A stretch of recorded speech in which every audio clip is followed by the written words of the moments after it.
just about as groovy as a 10-cent movie. I'm your man, Calvin Gibbs, and this is Drama Talk Radio. Now, as you know, Drama Talk Radio is the show where the word drama, DRAMA, stands for developing real and moving art.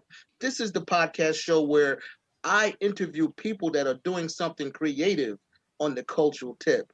And today, I have a very, very special guest. On the line with me, all the way from Maryville, Indiana, is a young lady that I knew several years ago. I actually had the pleasure of directing her in a couple of theatrical productions that were done by New Branch Theater Company. Please welcome to Drama Talk Radio Podcast, Lorren Cotten. Welcome, Lorren. Hello. Hi. How are you today, Snow Bunny? I'm doing great on this snowy Sunday. Yeah. We're going to get right to it because I was looking at your resume, your body of work, and you have done so much work. I'm actually proud to say I know you, and I've known you for a while now. But you have excelled in your work in theater. You've done movies and film and things like that. So we're going to get right to the start of why acting. How did you get started in acting? It's so interesting. So aside from me being chosen as Goldilocks and Goldilocks and the Three Bears at the age of 5, I didn't I didn't really pursue acting until a few years after college. Mm-hmm. So, I went to college, got a degree in animal science, wanted to be a vet. And outside of college, I was just like, something's off and jobs are not fun. Okay. And I had an opportunity. It was like I kind of remembered having this dream or this thought. When I was 7 years old, I went to the movies to watch Annie. And when Hard Knock Life was playing, I remember thinking, I want to be up there. But then I suppressed that memory. So cut to, I'm like 24. And I'm thinking, what do I want to do? And I had that memory. And the first thing that I ever did was I was a background, so extra in Barbershop 2. And it was like a 12-hour day. We were outside. It was raining part of the day. And at the end, they were like, so sign this voucher so you can get paid. And I was like, I get paid? And I was like, that's an indicator that this might be something you want to explore because you're willing to do it for free. Wow. We have similar backgrounds. I actually never thought about acting myself, but as a kid in school, we would do different little plays about Frederick Douglass and things like that. And I had suppressed those memories as well. I actually played Frederick Douglass like maybe in the 4th grade or something. Probably because I was one of the best readers in the class.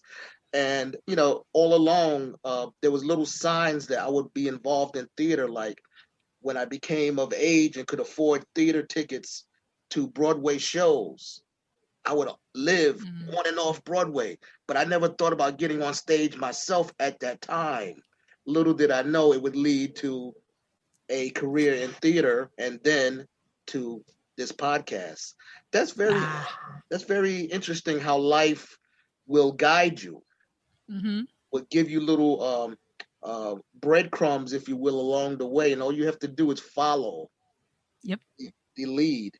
So tell me a little bit about what was your first adult play? Well, my first adult performance, it was sketch, so not really a play. It was through the outreach program, diversity outreach program at Second City, Chicago. And we had to create our content. So that was the first time. I had written things younger, like little poems here and there as a kid, just being funny. But this was the first time where it was sort of like required to try to write something and see if we could put it on its feet. So that was the first time where people actually paid money to see me, and they weren't my parents, and it wasn't a dance recital where you like have to cheer for me. Um, so that was my first performance. Okay, okay. Yeah. Now, you mentioned Second City, and for those that may not be familiar with Second City or the Chicago area, tell us a little bit about the famous Second City Studio. Well, Second City, and they do have various studios throughout the country, but Chicago, I believe, is sort of like the hub, Right. and it's just the mecca of sketch and improv. Now, in the improv world, there's Second City. There's also Upright Citizens Brigade, Improv Olympic. Um, Groundlings, and a lot of times, like those a lot of comedians that you see like on SNL, they travel back and forth and intermingle within those circuits. And a lot of like Steve Carell and Steve Colbert come from John Belushi. Second City, and yeah, John Yeah, Belushi, yeah, yeah, Dan Aykroyd. yeah. So yeah, it's great to stand on that stage with such where so many talented people were before you. Oh, yeah, definitely, absolutely.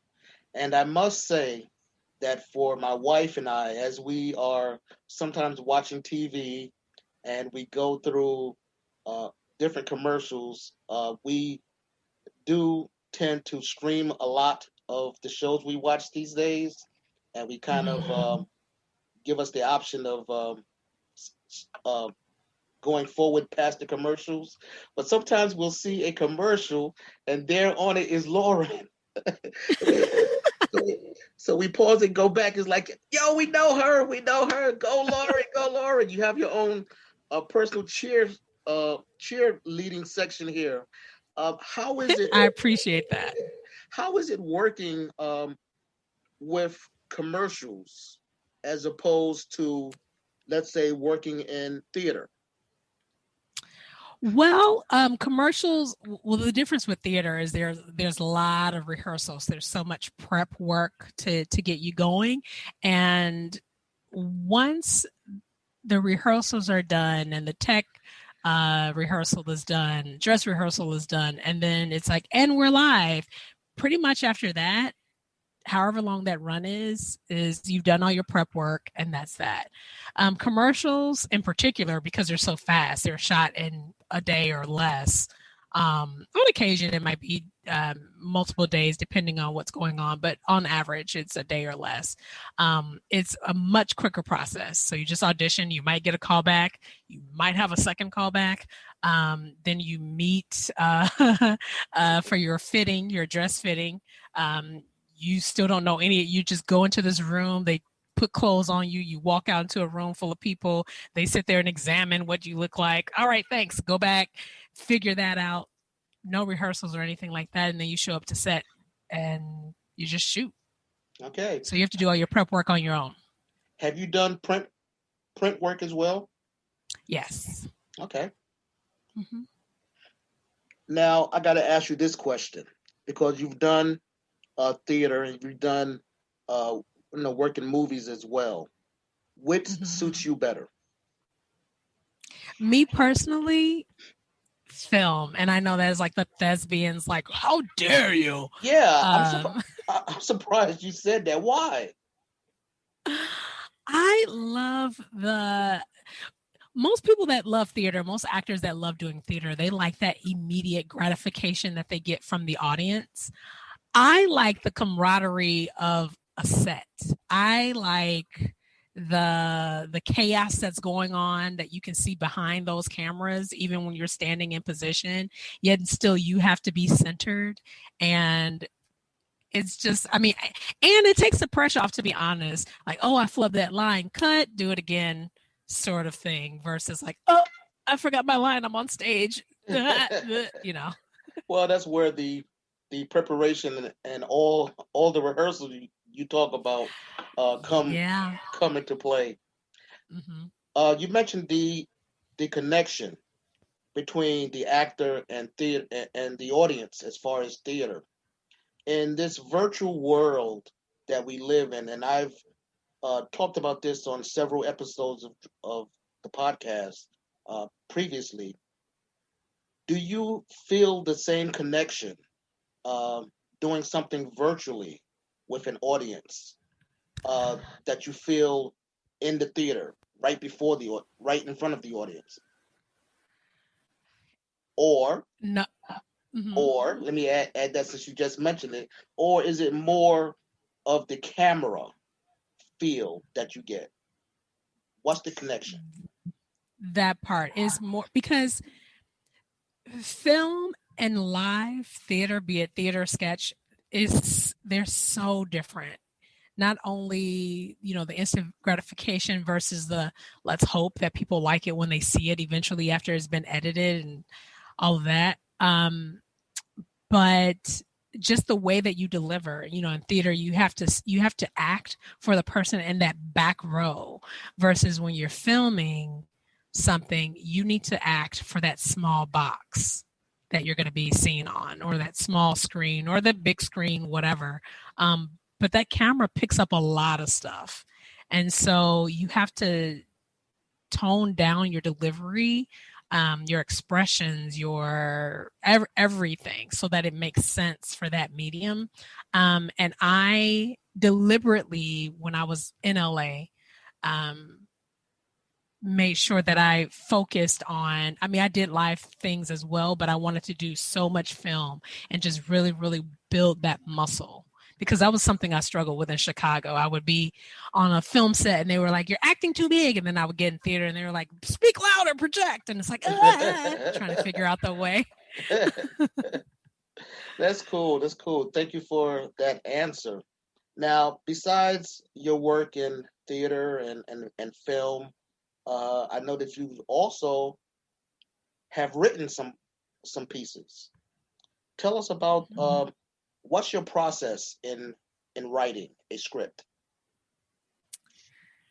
Ah, it depends. Sometimes, and I know this may sound cliche, but sometimes the things just write themselves through me. Like I might have an idea. What works best, I'll say for me, is if I have a concept or an idea, I just need to sit in front of the computer. So no longer do I write it out.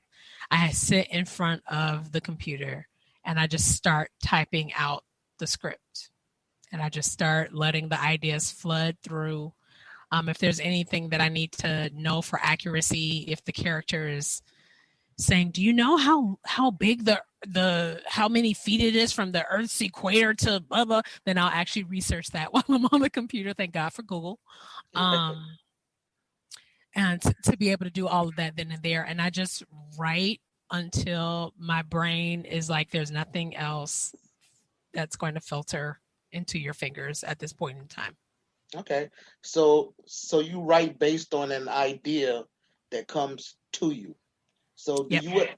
do you ever sit down and say, okay, I'm going to write something, and without without that initial idea coming to you, do, like So I never sit down and say, I'm going to write something just because I need to do it as a discipline or practice and let's see what happens. But what has happened is I don't necessarily have an idea, but someone has requested I write something for them. And I've done that. I've written a couple of things for other people. And they give me their idea, which still is not my idea. So it doesn't feel the same. Um, but I just have to sit down, and it's a discipline, because then you're like writing on demand versus I'm writing because I feel led to. You're writing upon request. okay, So yeah, much like an author might do, because they have to do it. That's how they make their right. living. Right, exactly. Yep. Now, speaking of something that you wrote, I was looking at your resume and your list of credits, and I did see a piece that you wrote and produced, I believe, called Lured, Lured, and Yes. I love that film. I mean, I was. Thank you. I was captured from the very beginning. Tell us a little bit uh, about that film and how it came to be. So I wrote that film. It was inspired by, I was like in my apartment just cleaning, and I went to go take the trash out. And I had the thought of, should I lock my door or not? And it's like, you're just going to the trash chute. It's like right down the hall. And then I was thinking to myself, what if someone snuck in my place though? And that's where the idea came from. And then all the nuances and the sort of twists and turns that it took came as I sat down and just started just typing out. And then this happens. Oh, what if that happened? And, it just, all of that just came to me. And I used that. I did produce it, and I starred in it. I used that project and did it through SAG New Media to Taft Hartley myself. Wow. So, And it is powerful. A little bit about the story. Lorren's character finds an intruder in the apartment, and he roughs her up pretty good. At some point, you think he's going to cut her. Bangs her head up against the wall and on the floor. A couple times, you think he's going to rape her because he's on top of her and he's putting the knife in, shall we say, inappropriate places on her body. And then he's about to rob her, and he's looking for something, and she's telling him to go look here and to go look there in the room. And at one point, you see her ease off the bed while his attention is diverted, and you're wondering because you're watching what he's doing.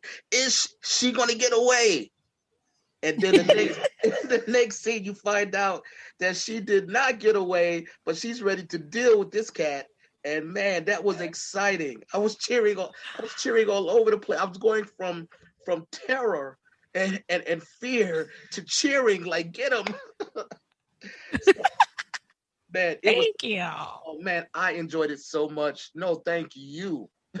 Thank you. That is a great piece of writing, a great piece of acting, and producing it as well. Man, unbelievable. Now, I know that you've done a lot of work over the years, and we briefly talked about this before the podcast began, but I want to talk about people in different fields that do a lot of work for a long period of time for free. And we all know that you don't get paid; you get paid according to your skills. So, what is your um, thoughts on free work, doing work for free, and maybe what's the cutoff point? I think that, and I'll say for me, doing work for free, no, I won't do any work for absolutely nothing. I'll say that. Now, I may do something and I don't get a monetary benefit from it, but I may get a different type of benefit. I might get a networking connection. I might be able to be in the same space of someone or get an experience that I didn't have. And that way I don't have to pay for that experience. But it's sort of like a balance in the wash. And I would say, as long as it is serving you, or you're not walking out feeling like I did that for nothing, then it may be, worth it. I mean, like a lot of, actors that are just starting off that don't have an agent, that don't, they may do, and I did a bunch of student films, just a bunch of, because you're trying to get familiar with being on a set. You want to know what it means when they say first position, or that's a wrap, or Right. just various things that make you less green because you're competing with people who've been doing this professionally for years and years and years. So you want to get that training. So it may be worth it to you to do that. Now, after 3 or 4 years of filming, you may think, okay, the student film isn't really serving me. So, no, I'll pass on that. That's very interesting that you would bring up that point about even if there's no monetary gain in a project, as long as you learn something from it, or you get that experience, or networking opportunities or whatever, then it's worth you doing it. I know there's a lot of people who feel that they have arrived before they have even learned what they need to do, and they feel they should get paid right from the start. And I Don't we believe, all? yeah, but you know what? We do. But then as you grow and you look at the body of work, and if you got paid for garbage, then you really think you're going to get paid once you have learned something. And I think you lose the thankfulness of the journey. Yeah, Yeah. yeah, yeah. And go ahead. I just think it's so important to remain humble and have a thick skin because the business is not easy. You're going to get told no way more than you're told yes. And it can be, wearing on you. You start to think like, am I good Mm-hmm. at all? Yeah, yeah, yeah, um, but at the same time, so don't allow yourself to just become that defeated and that self-conscious or insecure about your talent. But at the same time, um, you need to be likable. Part of success is not just being skilled, it's being likable. If no one wants to work with you, you're not going to work yeah, because they may say, I mean, she comes on time and she knows her lines, but she's in between action and cut. She's aside from that, she's horrible. They're not going yeah, to want to deal with that. yeah. That's true. That is true. And it's something that I like to keep in mind when I'm denied something that I want, be it a job or something that I'm pitching. I say, okay, thank you. I walk away, and to myself, I'm saying, the next time you see me, it's going to cost you more. Mm-hmm. You had an opportunity to get in on the ground floor, or you had an opportunity to get me as a great employee, and you just blew it. And I move on to the next episode, and that's it. Yeah. Yeah. So, Lorren, what's next for you? I mean, you've done so much. What's on your radar? What's next for you? I mean, I am honestly, my goal and hope is to. I used to be like, I want to be a household name. I want to be that person more like a Eugene Levy, where you know his name. Well, now you know his name, but some people don't know his name, but everyone sort of knows his face. And it's like you see him, like I know that guy, but he's clearly doing this full time. He's not, he doesn't need any supplemental income. So that's the goal for me. I mean, I would love to be on a network show, just a series regular on a network show, preferably a sitcom because I love doing comedy in spite of the fact that I wrote Lured. Comedy is my jam. So Yeah, I've seen some of your comedy work on your demo reels as well, and yeah, you definitely have that comedic presence. So, thank you. so more immediately, what are you working on now? So right now, I wrote a web series, the entire first season, and I co-wrote another web series with two other lovely ladies, Cool. entire first season. Both of those pilots have been shot. Um, I guess, can I say the name? So the one that I wrote by myself is called Super Single. And the one that I co-wrote is called See You Next Tuesday. Mm, And we're in the process of pitching both of those pilots. These are completely different production crews, companies, and all of that. So different teams, but simultaneously, both are being prepped to be pitched because we want to get funding so we can shoot the rest. And my love would be for that to be like a Netflix show, mm. Amazon Prime show. Um, so That would be we'll great. see. That would be Yeah. great. Then my wife and I can sit there and binge watch Lauren. Then you can binge watch. Yeah, and we would love it too. Yeah. We would love it too. So, Lorren, if anyone wanted to find out more about you, do you have a website you can share? Anything like that? The best way to see me online is to go to lacasting.com and search for my name, which is Lorren Cotten, LorrenCotton, and you can see my resume reel on there. I have an IMDb page, so you can check me out on there. Cool. Um, I do have a YouTube channel.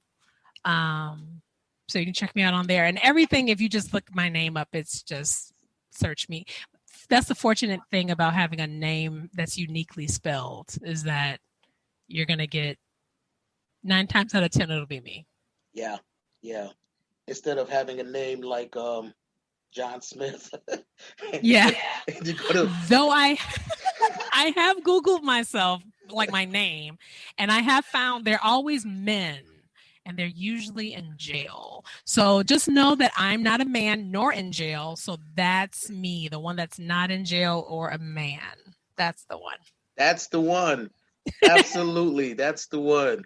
Not a man and not in jail.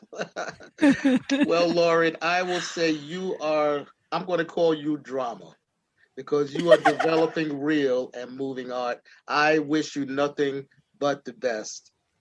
Thank you so much, Calvin. Well, that's about all, y'all, for this episode of Drama Talk Radio. I'm your host, Calvin Gibbs, and I want to thank my very special guest, Lauren Cotton, for dropping by.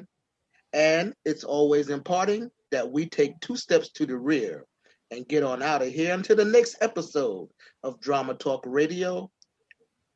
Exit stage left.